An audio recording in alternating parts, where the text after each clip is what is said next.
Did I get your attention? Oh, I bet I did. You're probably thinking, the real estate market on fire? I thought this was a cooling market since 2022, Tim. Well, in some cases, it is cooling, but in other cases, it's not. And we're gonna look at a couple case studies today to show you that indeed it depends on a lot of different factors when it comes to finding a home and purchasing it, and what it means to actually have to compete versus actually having discounts that you can look forward to. And as in a previous video where I mentioned that the highest termination of contracts is happening right now, and you can see some examples of why people are terminating contracts. Here, namely, the number one reason, home inspection or repair issues, which a lot of times has been the case, but more so than ever because of the higher interest rate environment and the high home prices, people barely have enough money for discretionary income to do the repairs after closing, that they would rather have the seller do it prior to closing and not out of their own pocket. After all, we are in the month of March, and historically speaking, the months of March, April, and May are the 3 months where you will see the most showings by buyers.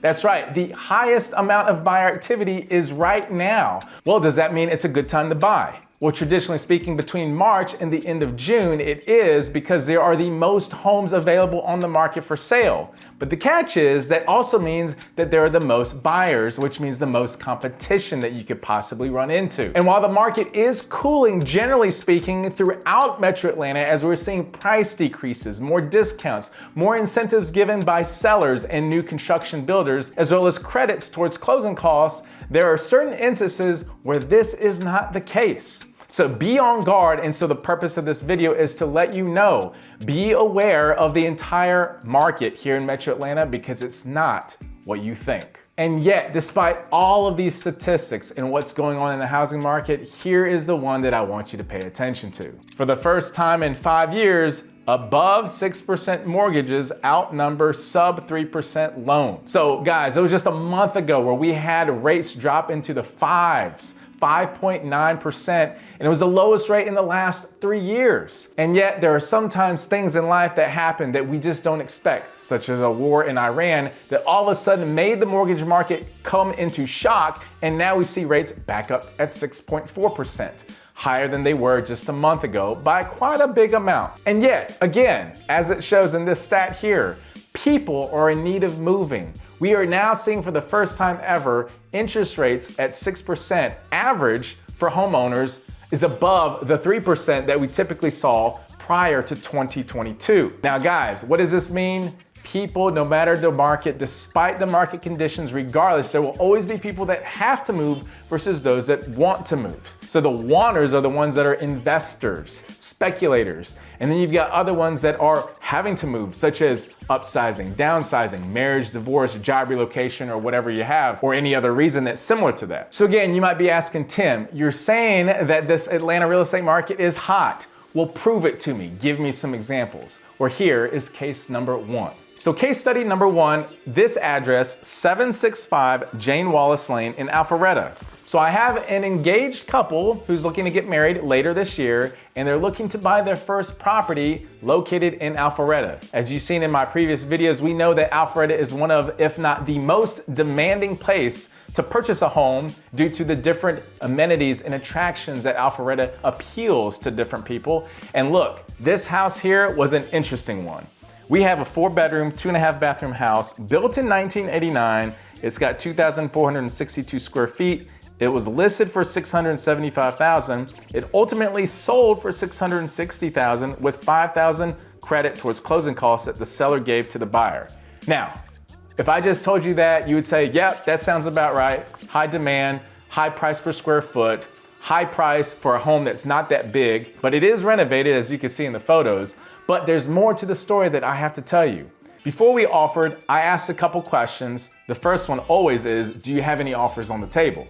If he says yes, then I ask how many, and usually agents will disclose this. Where they won't disclose certain information will usually be the offer prices of the other buyers, which is understandable. A lot of times they will do this to protect their seller and to draw up a bidding war that would increase the price even more by not having said what is the highest offer price on the table. Now, sometimes I ask questions to strategize to try to draw out more information, and they won't always do, but this one always seems to get people.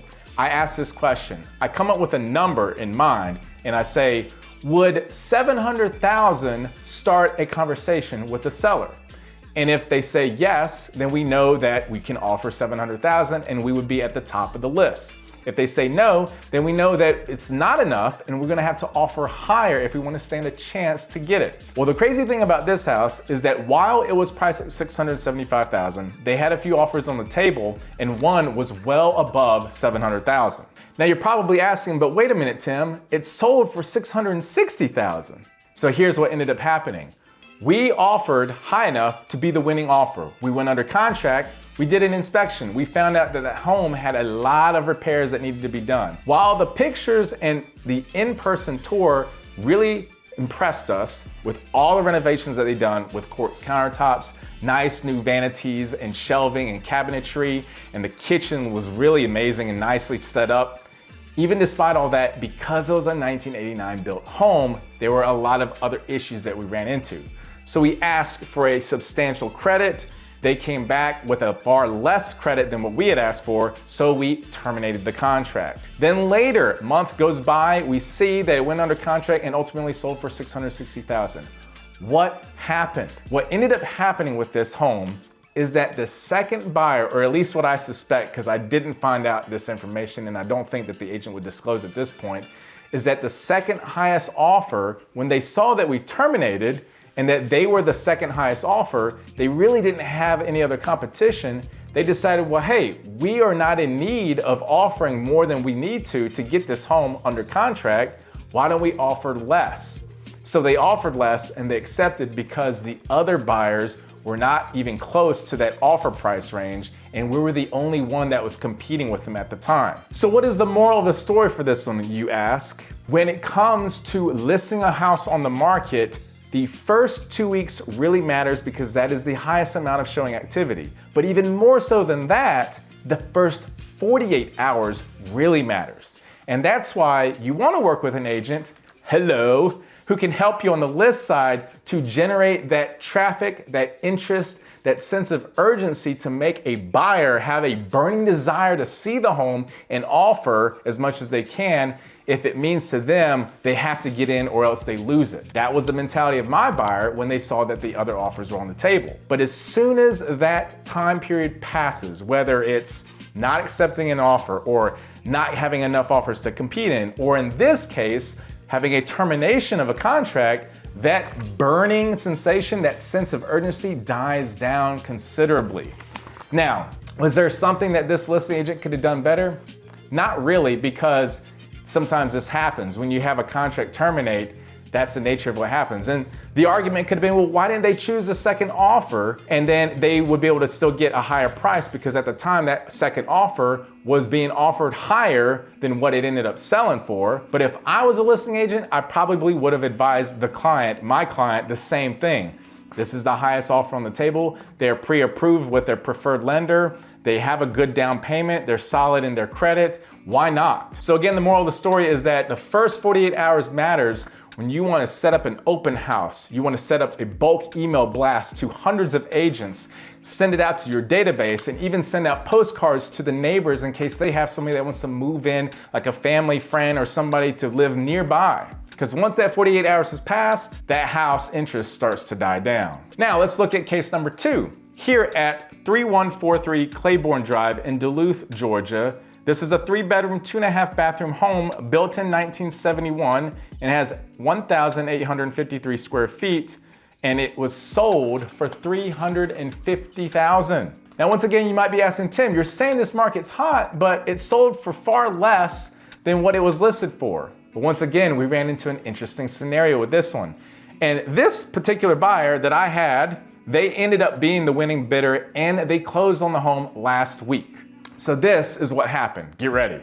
We decided to offer over asking price of $390,000 and pay all of the closing costs and double the earnest money than what we would normally do. And we got it. And when we ended up finding out the results, surprisingly, the seller ended up picking a different buyer's offer. Not surprising in the sense that we thought our offer wasn't strong, because of course it was strong, $15,000 over asking price, but to find that there was another buyer that wanted to offer more.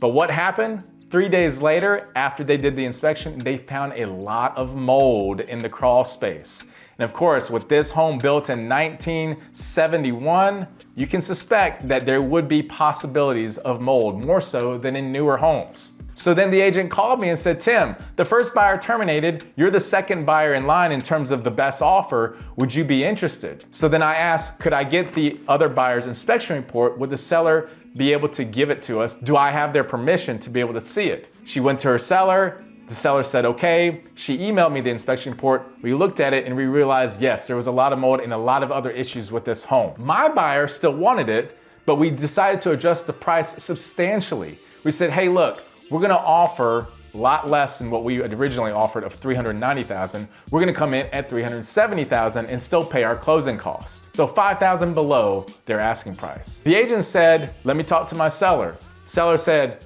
okay, go ahead and write it up. So we wrote it up and we went under contract. So then we decided to do our home inspection. Yes, we didn't necessarily have to because we had the other buyer's inspection, but we wanted to be, just in case, doing our due diligence to make sure we know every single problem with the house. Plus, I like the inspector I use as he is extremely thorough. As soon as we got that, along with a sewer scope test and a termite test, as well as a mold test, we realized that there is a lot of work that needs to be done, that my buyer was just not willing to deal with any of this because she was an investor coming from California and hadn't even seen the house yet. And then she's saying, Tim, I gotta invest all this money after closing on top of my down payment. I just can't take on this risk. Let's terminate. So we terminated. The very next morning, the agent said, Tim, what can we do to make it work? We don't want to put the home back on the market. And the third buyer, honestly, it was a weak offer. And then we said it would have to be a substantially lower price. This mold issue is going to take at least $10,000 to $15,000 to remediate. To our surprise, she came back and said the seller will be willing to sell you the house for $350,000. My buyer was ecstatic and astonished, and she said, okay, if they're willing to do $350,000, then let's get it under contract. So we did. Now, once again, a multiple offer situation. What is the moral of the story? Well, two things that I could say about this one. Number one, just because there's multiple offers, don't let that scare you away. You should still submit an offer because you never know what could happen. Is this a common occurrence the way this panned out? No, but it can happen to you still. You may end up getting a lower price. The first buyer may end up terminating their contract and you have the opportunity to get in. You just never know. The second thing to this story that I would say is that you must get a good inspection. And even though you did get one from the previous buyer, do one yourself anyway, even if it means paying $400 or $500. Because the more ammunition with more inspection reports in hand, the better. Because it can help you negotiate further. And when they saw really the issue, and the strategy in play was that I knew that because the first buyer terminated, the seller, having worked the listing side and representing sellers to try to help sell their homes, sometimes they get emotionally drained. They start to get nervous. They start to get anxiety, and they start to worry if their home is even going to sell or not because of the issues that are on hand that they now have to disclose in public to other buyers and their agents, that they were more willing to lower the price. So I kind of knew that going in as a second buyer. Did I know we were going to be the second buyer in line? No, that part we got a little bit lucky. But when you see that that opportunity arises before you, take advantage of it because that can help you get a big discount. Case study number 3. Okay, this one here is in Suwanee. The property address is 4177 Wyndham Hill Drive in Suwanee, Georgia. It's a 6-bedroom, 4-bathroom home located in the North Gwinnett High School District, a very sought-after area. Built in 2002, this is the Wyndham Hill subdivision, not far from Morning View. It's got square footage of 4,278, and the asking price was $765,000. Now, I had a third buyer in this third case study that tried to offer on this, and we got beat out. Now, I want to say a couple things about this house and about my buyer. This particular buyer, we have been looking at homes for 1 year. Why has it been taking that long when typically it doesn't? Well, for one, this buyer, they need a finished basement in a price range that is around this price range as their max. So in other words, it's very hard to find a good home in a good school district with a finished basement that's under $800,000. We had been looking in Dekalb area, in Beaufort area. Now they want to be in Suwanee area because it's closer to their work, and they realized the commute was just too far for them in the other areas, considering all things, especially with their kids and picking them up from daycare. Now, if you look at the pictures of this home, there's something special about this home. It is well taken care of and has been renovated very well. Now I'll tell you, right now in Suwanee, there's an issue going on where there are a lot of homes that are for sale and they are completely outdated. I'm talking about tremendously outdated. And I think these sellers think they can sell their homes because they're simply in this sought after North Gwinnett High School district, which back in 2023, there was a lagging effect after the market softened when interest rates rose in 2022. It was still a hot market in North Gwinnett School District in 2023, and then it started to wear off in 2024, and then the following year, and then especially this year. So why did this home get so much attention? Because it is one of the few and far between homes that is renovated. These had less than 5-year-old HVAC components, less than 5-year-old water heater, and the roof, I think, was only 1 or 2 years old. So there was really hardly any cost associated to needing to get it updated after closing. That all you need is your down payment and pay some closing costs to be able to get this house under contract. Well, we had this idea going in, but so did all these other buyers, because they, once again, they knew this is one of the few homes in months that have been on the market in this area that is renovated as well as it had. Renovated bathrooms, renovated kitchen space, new carpet. I mean, the new interior paint, so much going on for it, tons of updates. And so I wasn't surprised, and neither was my buyer. So how did we offer on this? Well, again, the asking price is $765,000. We offered the asking price of $765,000. We're willing to pay all closing costs and kept short contingencies, an 8-day financing contingency period and an 8-day appraisal contingency period and a short 5-day due diligence period. And despite this, and even complying with their request of wanting a couple weeks of temporary occupancy to allow the seller to continue living in the home after closing so that they can have more time to move and be able to use that money to purchase another home, we still got beat out. Come to find out, they had 4 offers. One was very close to us, almost identical in the type of offer they wrote up. One was below asking, and then the winning offer was well above asking price and waived their contingencies. This almost gave a 2021 vibe all over again. And again, it's not like we were experiencing 10 or 15 offers like back in 2021, but the offers that we do come in contact with in terms of competition seem to always be strong. So in this case, what is the moral of this story? Well, in this case, it just simply is, here's a house that is very rare to find on the market. Other buyers recognize that and they acted accordingly.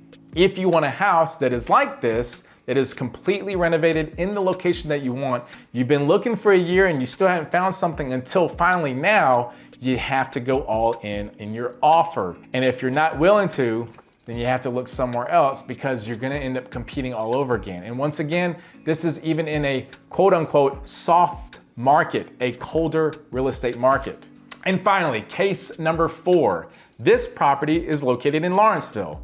The address is 2191 Potomac Place, again in Lawrenceville, in Jefferson Station. It's a 4-bedroom, 3.5 bathroom home. It's built in 1988. It's got 3,990 square feet. This is in the Peachtree Ridge High School District, and it's priced at $515,000. Now there's a lot I could say about this house. So this is a 4th buyer that I'm working with. So I'm working with a lot of buyers simultaneously. This 4th buyer here, they are from out of state and they're waiting to move in June, but they said, Tim, if the perfect home comes along, we're willing to put an offer and buy the home early and take on 2 mortgages for a couple months if we have to. Well, this was the house. Now this one is special, and I will say, what was the end result? We offered, there are multiple offers, and we got beat out on this one. So out of the 4 case studies, I had 1 buyer win out of the 4. But this one here, here's what ended up happening. If you look at the price per square foot, this one is $129 price per square foot. This is one of the lowest I've seen in years. Why is that? It's because the seller listed their home under market value on purpose. Now, when I work the listing side, I always tell my sellers, this is how much I believe your home can list for and how much you can get. But on occasion, and I think this is exactly what this agent did, had a conversation with their seller and said, perhaps if you want to try this listing strategy, you can list it lower than what it's worth and try to create a bidding war. And guess what? This agent succeeded in creating this strategy for their seller to get top dollar. In fact, they received 5 offers.